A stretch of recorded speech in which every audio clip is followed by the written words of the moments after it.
This legislation is timely, following the warning from ASIO Director General Mike Burgess last month. The risk of violence in Australia has increased following the atrocities committed by Hamas terrorists in Israel. Those cowardly acts of murder, rape and hostage abduction show that none of us are entirely secure against the threat posed by Islamic terrorism. That is certainly the case in Australia, because the atrocities have also drawn out people here who actually support and defend this terrorism. Some of them even sit in this chamber. We just watched them make a stupid show of walking out of the Senate in solidarity with these terrorists. For the record, I'll say that public demonstrations in support of Islamic terrorists should not be allowed to take place in this country. It is an un-Australian, and anyone who participates in them does not belong in our country. There must be absolutely no tolerance in Australia for these violent atrocities or the people who advocate or support them. They are a direct threat to the safety and security of the Australian people. The threat might not be as great if Australia had a better immigration policy that prevented the importation of Islamic extremism. The major parties can't say they weren't warned about it. One Nation has been warning the country for more than 25 years about the threat represented by imported extremism, which, unfortunately, makes legislation like this necessary. These warnings were ignored. As a result, we have people on the steps of the Sydney Opera House calling for the gassing of Jews. Where have we seen this before? And a local Islamic scholar now being investigated over preaching violent jihad in our country. If you don't know what jihad means, it means war. War. How was this extremist preacher even allowed to come to Australia to spew his hatred? It's this sort of rhetoric which inspires the violence that our police and security forces must be equipped and supported to prevent. At this point, I'm compelled to condemn the recent High Court decision allowing convicted terrorist Abdul Nasser Ben-Brika to retain his Australian citizenship. And I hope that the Labor government is actually going to put an appeal with regards to the decision by the High Court, because I cannot understand their ruling that's saying he shouldn't be deported. If he has dual citizenship, strip him of the Australian citizenship. He's not left stateless. Let him leave our shores, go back to his own country. We don't want people like him here. Yeah. This decision has devalued Australian citizenship, giving it to a maniac who plotted to kill thousands of us. And as I said repeatedly in this place, we give citizenship out to people too readily.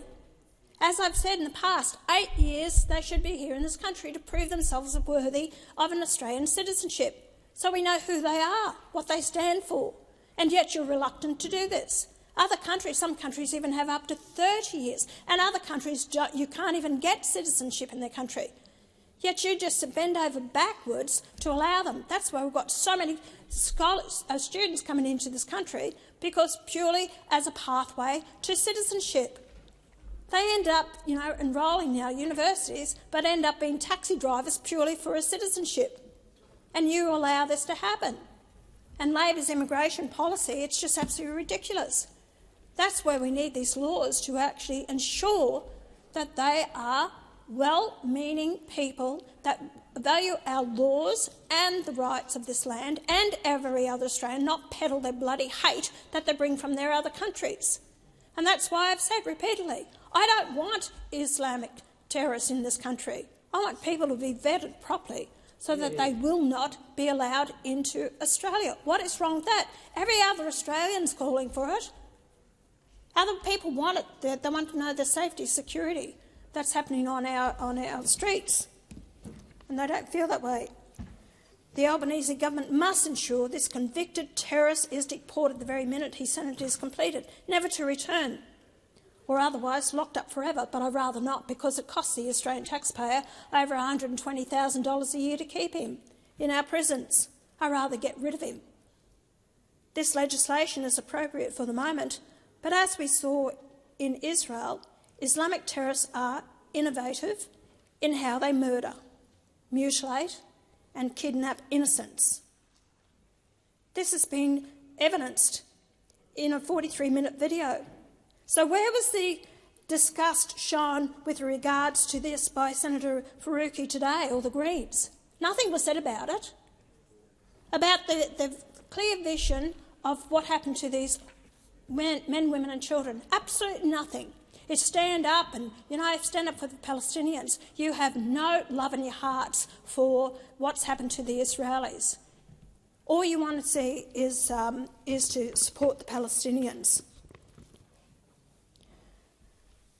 One nation, and also with regards to that, and we must be ready to respond with stronger laws and measures if necessary. Why shouldn't we? One nation supports the extension of police powers in relation to terrorism proposed in the bill.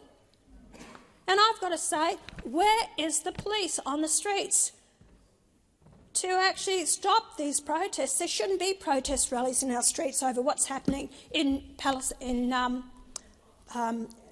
Gaza with Palestine. What's it got to do with us here? We shouldn't see this, and it's happening all around the world. This is orchestrated. And the anti-Semitism, that is disgusting to see that happening in Australia. But where's the people that are, responding to that? Where are they really speaking out against it? We've had, 6 former Prime Ministers who are actually agreeing that what is happening and the support for Israel. That's what we should be doing, because the people are defending themselves against the terrorism that was committed against them on October the 7th. But the Greens and other people around this country don't see that because they're peddling their own hatred. We support the responsible minister having the power to declare a prescribed security zone to ensure additional security measures can be implemented when and where it is necessary to prevent or respond to a terrorist attack. We note the minister must give consideration to the impact, such as a declaration may have on the rights of Australians in the affected area. Let me remind the senators here, we're forced to remind the Senate that no such consideration was given to fundamental human rights during the COVID-19 pandemic. Yeah. Nothing. We also note the bill clarifies the need for parliamentary oversight of these declarations. One Nation supports the extension of the control order and prevention detention order to December 2026. We consider these are absolutely necessary for the safety and security of Australian citizens, because there is no compromise that may be reached with these maniacs or their treacherous supporters in Australia. We support the use of post-entry warrants, ensuring that police and other authorities can act immediately to prevent a terrorist attack that may not wait for a judge to make up their mind. One Nation strongly supports the use of post-sentence orders against people convicted of terrorist offences. As I noted earlier, there is no compromise with Islamic terrorism. And if you actually have a look where Islam has spread throughout the world, look at these countries, Egypt, Iran, what's happened to the people there, especially the women. They used to dress Western like us. They showed their arms, their legs, their hair, face, all the rest of it. And that was about 50 years ago in the 50s and 60s, 70s. Now, every woman has to be covered up. She can't show her arms or her legs. She's controlled by the men. She has no rights over the children. She's just what can I say? Someone who's there to bear his children. No control.